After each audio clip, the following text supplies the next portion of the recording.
Oke coy. Bismillahirrahmanirrahim. Assalamualaikum warahmatullahi wabarakatuh. Wah, kurang semangat nih. Kita ada di mana sekarang? Udah tahu. Ini tempat di mana? Monumen Jogja Kembali. Singkatannya adalah Monjali. Tahu arti Monjali? Monumen Jogja Kembali. Loh, ada arti yang lain. Monjali itu sebenarnya punya arti menolak untuk dijajah kembali. Itu Monjali. Alhamdulillah. Segala puji bagi Allah. Allahu Rabbul Alamin. Allah yang memiliki segala apa yang ada di langit dan di bumi ini. Subhanallah. Ada satu ayat namanya ayat kursi. Ini ayat Masya Allah. Ada sebuah kebiasaan kalau pengen mulia, banyak-banyak baca ayat kursi. Akhirnya Alhamdulillah, sabab seringnya baca ayat kursi, dia punya kursi. Begitu duduk di kursi, lupa sama ayatnya. Akhirnya hidupnya kebelinger. Kalau kebelinger bahasa Jogja ya apa sih? Blangsak.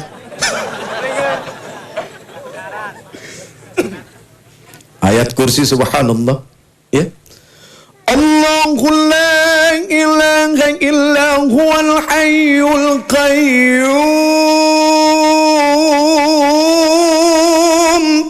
Allahu la ilaha illa huwal hayyul qayyum. Allah yang tidak ada Tuhan melainkan Allah yang hidup terus menerus, kekal berdiri dengan sendirinya. La takhudhuhu sinatun wala naum. La takhudhuhu sinatun wala naum. Allah nggak pernah ngantuk, apalagi gintur, tidur. Tidur bahasa Jogja apa? Hah? Sare. Picek.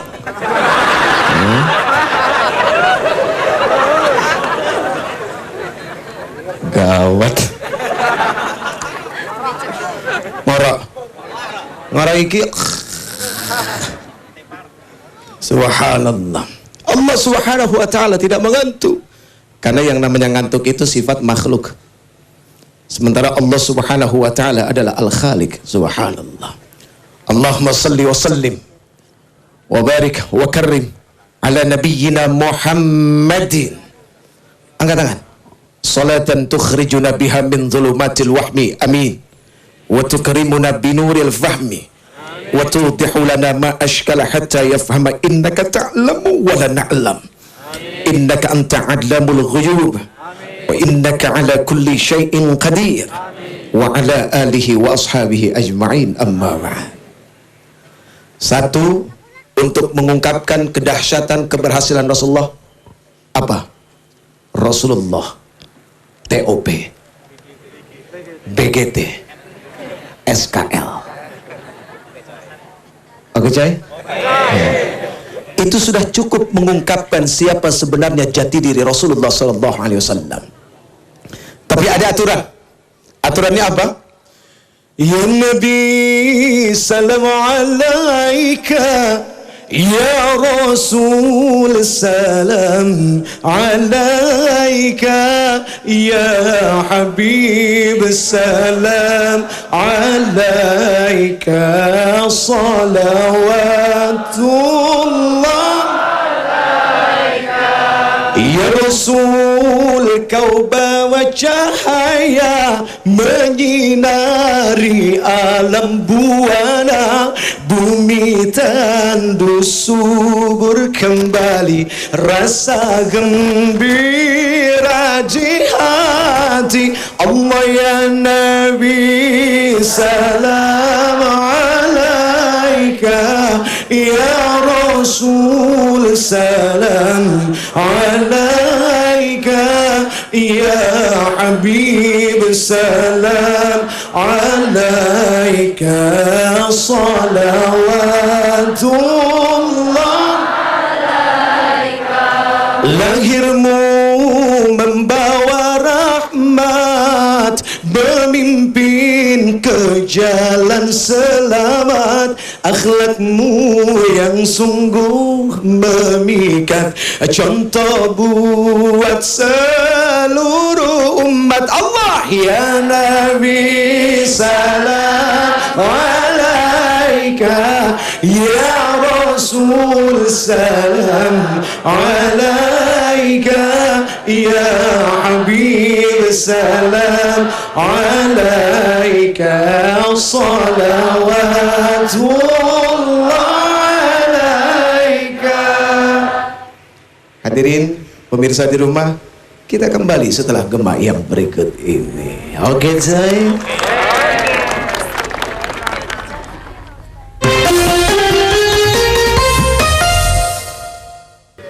Tahu Uje? Ustadz Jeffrey. Baik, hadirin Monjali, kita jalan-jalan sebentar ke sini.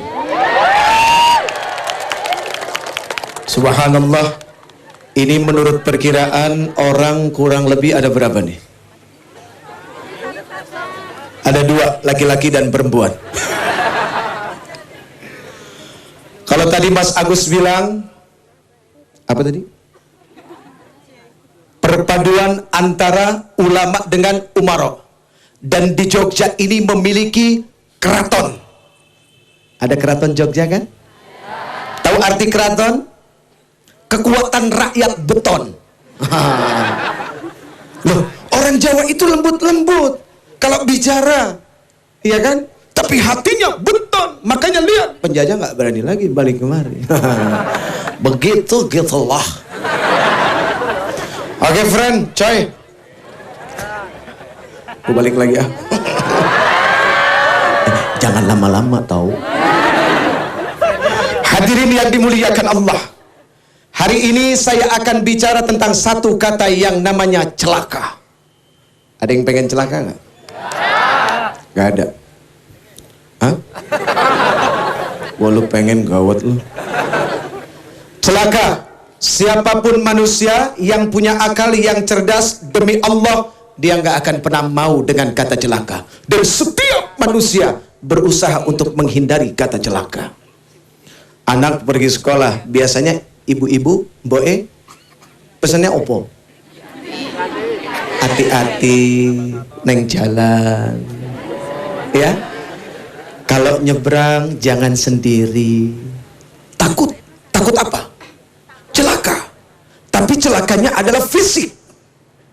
Suami pergi kerja, istrinya pesan, Mas, hati-hati. Takut apa? Hah?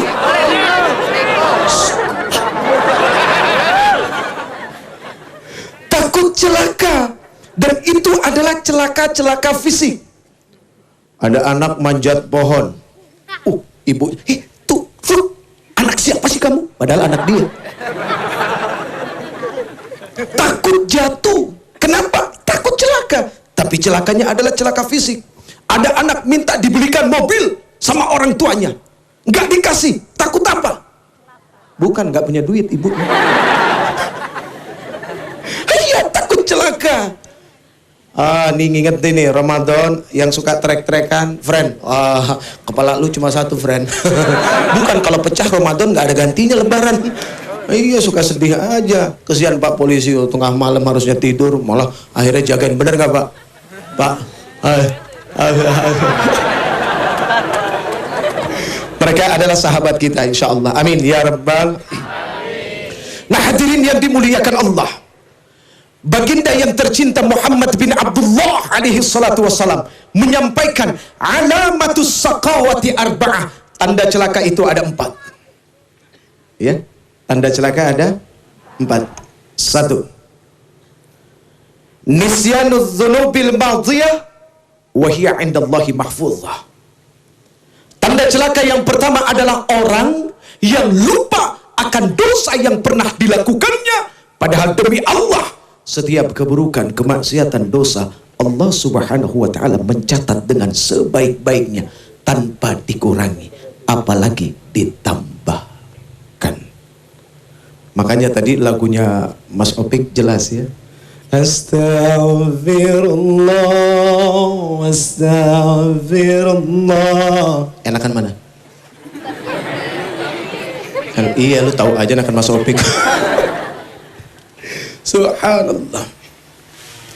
Ingat, kullu bani Adam khata.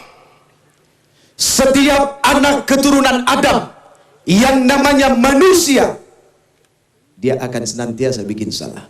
Tapi subhanallah, di mata Allah subhanahu wa ta'ala, wa khairul khata'in at-tawwabun. Sebaik-baik orang yang bersalah adalah mereka orang yang bertobat. Ingat, Allah subhanahu wa ta'ala memiliki kamera. Kamera-kamera kayak gini sih kecil. Kamera yang sekarang nih kecil, biarpun harganya mahal. Kalau saya ngumpet begini kelihatan nggak? Nggak kelihatan. Itu kameranya manusia, iya kan? Kalaupun dia bisa memotret, demi Allah tidak lebih daripada menangkap jasad, batin, hati nggak bisa diterobos. Tapi Allah subhanahu wa ta'ala memiliki kamera. Wa inna alaikum lahafidhina kiraman katibina ya'lamuna ma taf'alun. Wa inna alaikum lahafidhina kiraman katibina ya'lamuna ma taf'alun. Dan sungguh Allah subhanahu wa ta'ala memiliki mereka yang senantiasa mengawasi kita, kiraman katibin, yang mencatat amal baik, amal buruk. Demi Allah, ya'lamuna ma taf'alun, amat sangat tahu apa yang Ujet lakukan. Gue daripada nuduh orang, mendingan nuduh sendiri aja dah. Kadang-kadang nuduh orang lain suka gak enak, friend. Aduh, Masya Allah. Baik, berapa tadi? Baru berapa? 1. 3-nya tahun depan. Kita akan kembali setelah gemah yang berikut ini.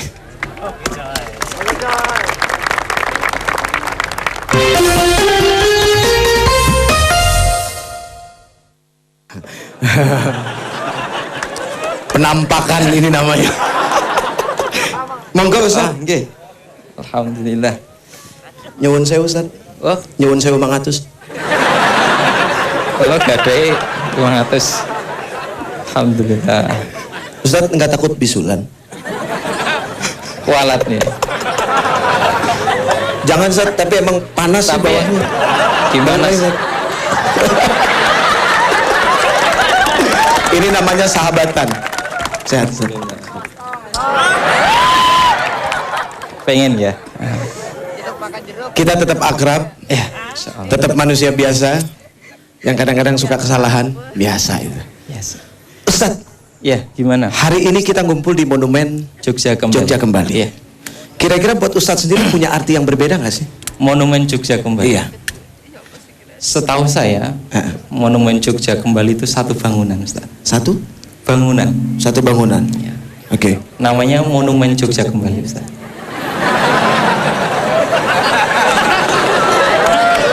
Ustaz, bukannya monumen bangunan?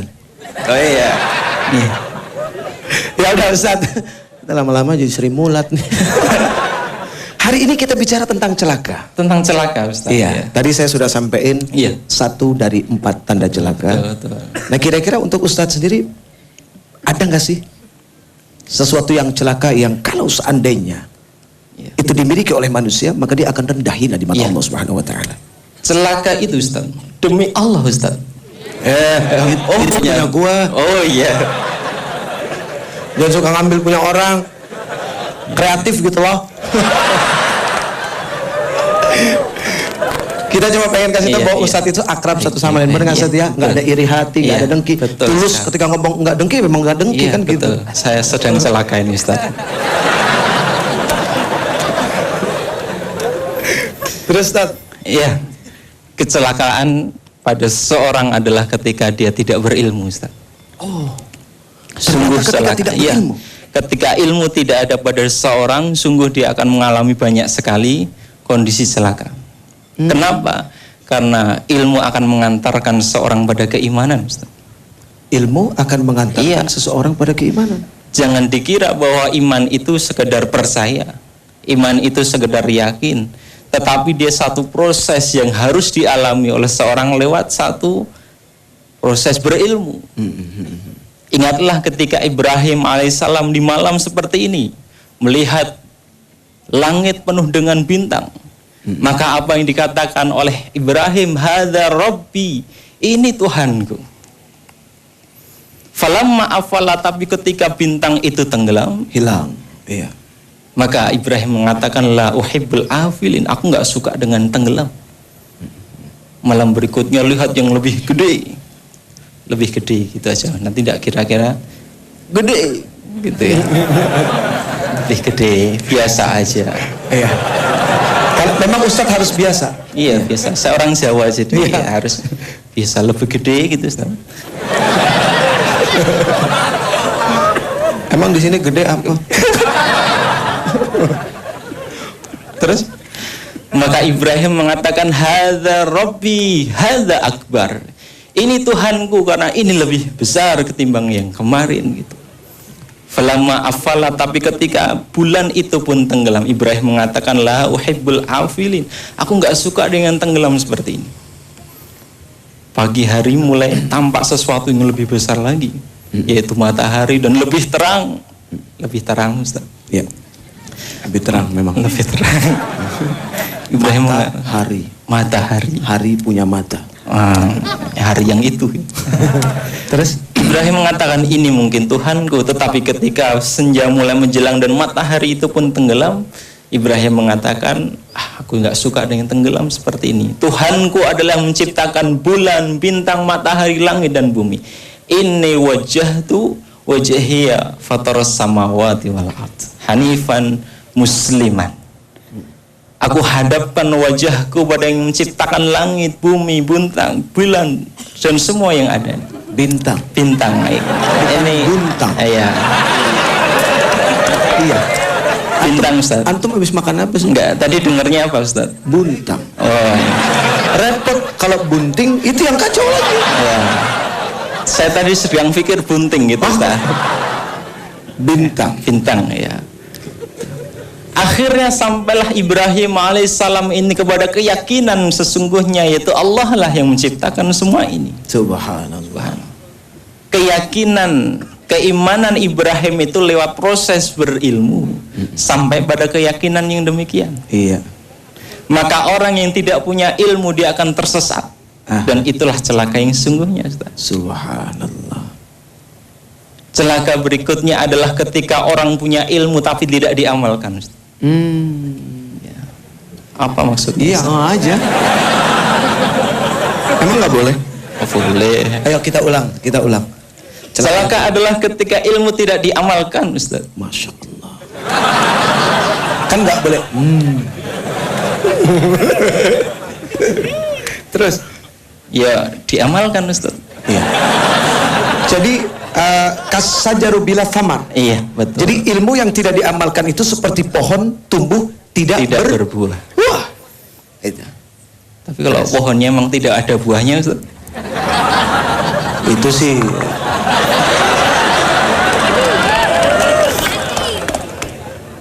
Terus. Iya. Ketika ada ilmu tidak diamalkan, tentu ilmu itu tidak lagi memberikan manfaat bagi pemiliknya. Bermanfaatnya ilmu adalah ketika dia diamalkan. Mudahnya di sini mungkin ada tukang tambal ban, Ustaz. Tahu bannya bocor. Ini harusnya ditambal, sebelah sini yang bolong gitu. Tapi tidak segera ditambal, Ustaz. Oh. Tetap bocor juga. Iya. Pulang nggak bakal makan. Iya, celaka, Ustaz. Celaka gitu. Ketika tidak diamalkan, maka tidak ada manfaat pada ilmu yang dia miliki. Iya. Kecelakaan juga adalah ketika seseorang punya ilmu, tetapi dia tidak mendasari ilmunya itu dengan keimanan kepada Allah Subhanahu wa Ta'ala, tetapi lebih maksud saya, Ustaz.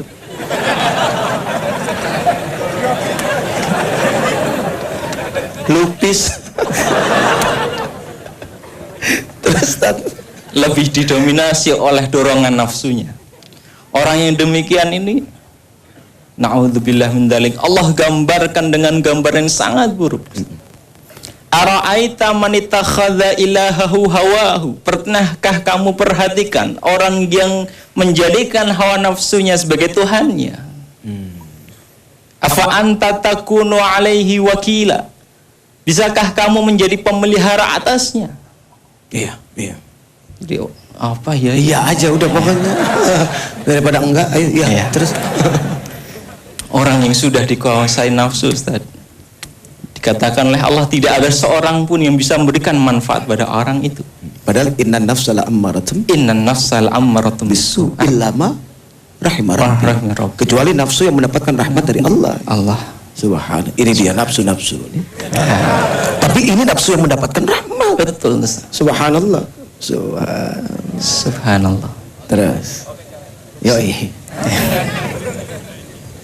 Atasawu an aktsarahum yasmauna aw yaqilun. Apa kalian kira mereka itu bisa mendengar dan bisa melihat? Ini orang yang sudah dikuasai nafsu, Ustaz. Meskipun mereka punya telinga, sungguh tidak mampu mendengarkan kebenaran. Mereka punya fikiran tetapi tidak mampu menggunakan fikirannya lagi dengan baik. Berarti fi qulubihim Maradun fazadahumullahu marad. Artinya apa, Ustaz? Di dalam hatinya ada penyakit. Oh gitu. Lalu Allah tambahkan apa? Penyakitnya. Insyaallah. Subhanallah. Ustaz, sebentar. Gimana? Segmen kita untuk ini sudah selesai. Oh begitu. Tapi masih ada lagi satu obrolan kita yang lebih dahsyat, lebih dalam. Insyaallah. Ya kan, ibarat menggali sumur, semakin dalam semakin banyak airnya. Baik, kita kembali setelah gempa yang berikut ini.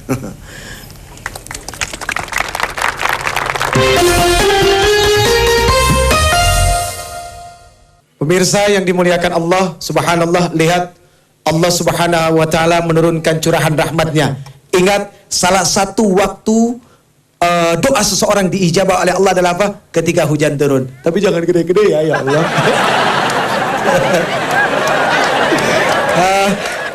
30 menit lagi aja ya. 30 menit lagi ya. Iya, bentar. Baik, hadirin subhanallah, tadi kita sudah mendapat sesuatu dari Ustadz Sigit. Sekarang saya pengen terusin. Sisa dari 3. Tanda celaka yang pertama adalah orang apa tadi? Yang lupa kalau dia melakukan dosa padahal itu dicatat oleh Allah Subhanahu wa taala. Yang kedua wa dzikrul hasanatil madhiyah wa la yadri aqbilat amruddat.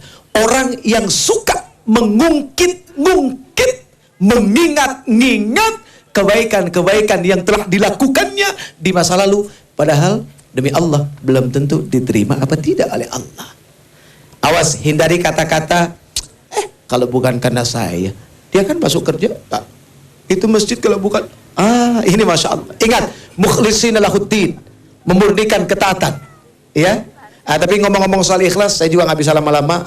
Kenapa? Karena belum ikhlas. Kalaupun pernah belajar di madrasah Al-Ikhlas, itu aja. Baik, yang ketiga. Yang ketiga, hadirin, wan nazaru ila man fawqahu fid dunya. Tanda celaka yang ketiga adalah orang yang senantiasa melihat ke atas dalam urusan dunia. Ayo bismillah, belajar hidup lewat kepala sama leher. Ini kepala sama leher ngajarin kita hidup. Hadirin, ketika kita nengok sekedarnya seperti ini, kita akan melihat langit-langit yang indah. Biasanya seperti itu. Tapi begitu kita melihat ke atas, ngomongnya aja udah gak enak, lehernya kan sakit. Artinya apa? Punya mimpi boleh, punya cita-cita boleh, punya angan-angan boleh, tapi jangan ketinggian. Kenapa? Bakalan stres dan bakalan sakit hati. Hadirin, melihat ke atas dengan menunduk ke bawah, kira-kira lebih tahan mana? Menunduk ke bawah.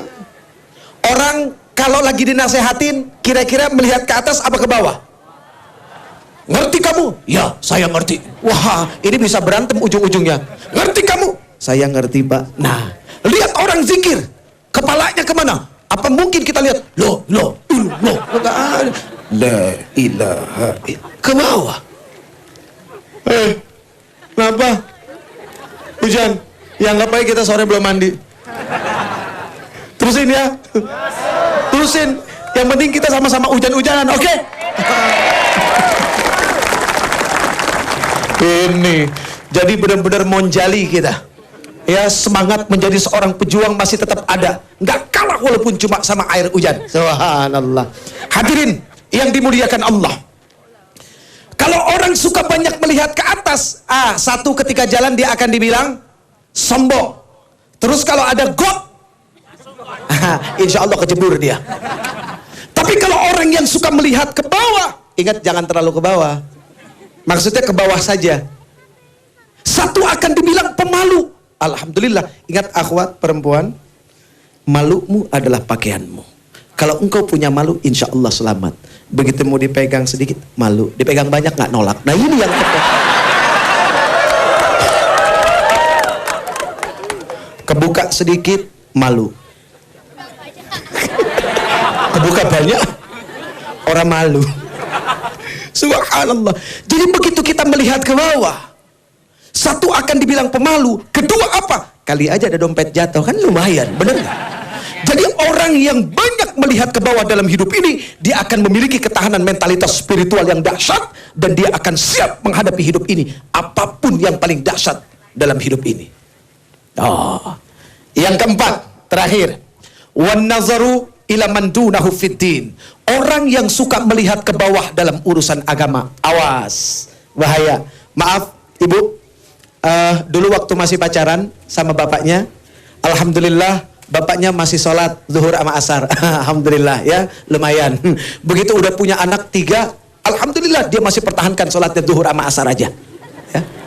Tapi karena ibu-ibunya rajin ngaji, merasa punya tanggung jawab. Tanggung jawabnya apa? Waj'alna lil muttaqina imama. Waj'alna lil muttaqina imama. Ya Allah, jadikanlah kami tuh suami yang bertanggung jawab, jadi contoh yang baik. Akhirnya apa? Punya tugas dan kewajiban untuk negor. Mas, nyuwun sewu mas, nggak pakai mangatus. Enggak, cuma pengen ngingetin aja. Dulu waktu masih pacaran, sholatnya duhur sama asar aja. Sekarang udah punya anak 3, masih duhur sama asar. Ditambah dong mas. Kebetulan masnya imannya lagi anjlok. Ngomong apa kamu? Dengerin ya. Masih lebih baik masmu daripada kakakmu.